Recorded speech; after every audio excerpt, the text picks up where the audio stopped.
ಕಳೆದ ವಿಧಾನಸಭಾ ಚುನಾವಣೆ ಸಂದರ್ಭದಲ್ಲಿ ಹಿಂದುತ್ವದ ಭದ್ರಕೋಟೆ ಅಂತ ಕರೆಸಿಕೊಳ್ತಾ ಇದ್ದಂತಹ ಉತ್ತರ ಕನ್ನಡ ಜಿಲ್ಲೆಯಲ್ಲಿ ಮತದಾರರು ಬಿಜೆಪಿ ಕೈಕೊಟ್ಟಿದ್ರು. ಈಗ ಮರಳಿ ಕಾಂಗ್ರೆಸ್ಗೆ ಆ ಕ್ಷೇತ್ರ ವಶ ಆಗದಂತೆ ಹೇಗಾದ್ರೂ ಮಾಡಿ ತಮ್ಮ ಅಭ್ಯರ್ಥಿಯನ್ನ ಗೆಲ್ಲಿಸಿಕೊಳ್ಬೇಕು ಅಂತ ಬಿಜೆಪಿ ನಾನಾ ಪ್ರಯತ್ನವನ್ನ ಮಾಡ್ತಾ ಇದೆ. ಇನ್ಫ್ಯಾಕ್ಟ್ ಪ್ರಧಾನಿ ನರೇಂದ್ರ ಮೋದಿ ಅವರು ಇವತ್ತು ಇಲ್ಲಿ ಮಹತ್ವದ ಸಭೆಯನ್ನ ಉದ್ದೇಶಿಸಿ ಸಮಾವೇಶವನ್ನ ಉದ್ದೇಶಿಸಿ ಮಾತನಾಡಲಿಕ್ಕಿದ್ದಾರೆ. ಹಾಗಾದ್ರೆ ಉತ್ತರ ಕನ್ನಡ ಭಾಗದ ರಣಕಣ ಹೇಗಿದೆ ಅನ್ನೋದ್ರ ಡೀಟೇಲ್ಸ್ ಬರೀ ನೋಡ್ಕೊಂಡು ಬರೋಣ.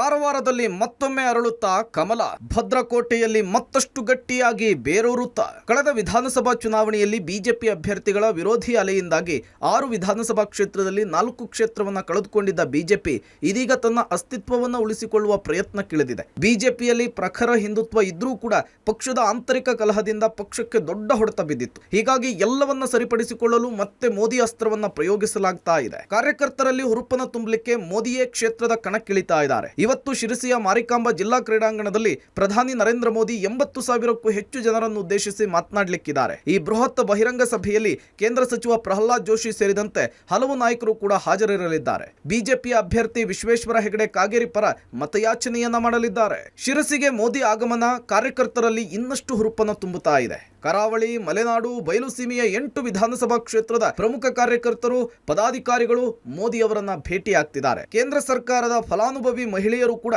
ಮೋದಿಯನ್ನ ಸ್ವಾಗತಿಸಲಿದ್ದಾರೆ. ಇದಲ್ಲದೆ ಪಕ್ಷದ ಅಸಮಾಧಾನಿತರನ್ನು ಸಹ ಮೋದಿಯವರ ಆಗಮನದ ಪಕ್ಷದ ಪರ ಕೆಲಸ ಮಾಡಲಿಕ್ಕೆ ಪ್ರೇರೇಪಿಸುವಂತೆ ಮಾಡಿದ್ದು ಸ್ಥಳೀಯ ಅಸಮಾಧಾನಿತರನ್ನ ಮೋದಿಗಾಗಿ ಒಗ್ಗೂಡಿಸಲಾಗ್ತಾ ಇದೆ. 30 ವರ್ಷದಿಂದ ಸತತವಾಗಿ ಗೆಲ್ಲುತ್ತಲೇ ಬರ್ತಾ ಇದ್ದ ಸಂಸದ ಅನಂತಕುಮಾರ್ ಹೆಗಡೆಯವರನ್ನ ಬದಲಿಸಿ ಅವರ ರಾಜಕೀಯ ಎದುರಾಳಿಯಾಗಿರುವ ಕಾಗೇರಿಗೆ ಟಿಕೆಟ್ ಅನ್ನ ಕೊಡಲಾಗಿದೆ. ಪಕ್ಷದಲ್ಲಿ ಆಂತರಿಕ ಕಿತ್ತಾಟದ ಜೊತೆಗೆ ಜಿಲ್ಲೆಯ ಜನರಲ್ಲೂ ಕೂಡ ಅಸಮಾಧಾನ ಜಾಸ್ತಿಯಾಗಿದ್ದು ಮೋದಿ ಆಗಮನ ಪಕ್ಷಕ್ಕೆ ಬಲ ತರುವ ಜೊತೆಗೆ ಮತಬೇಟೆಗೂ ಕೂಡ ಸಹಾಯವಾಗಲಿದೆ. ಕ್ಯಾಮರಾಮನ್ ಸುರೇಂದ್ರ ಜೊತೆಗೆ ನವೀನ್ ಸಾಗರ್, ಪಬ್ಲಿಕ್ ಟಿವಿ, ಕಾರವಾರ.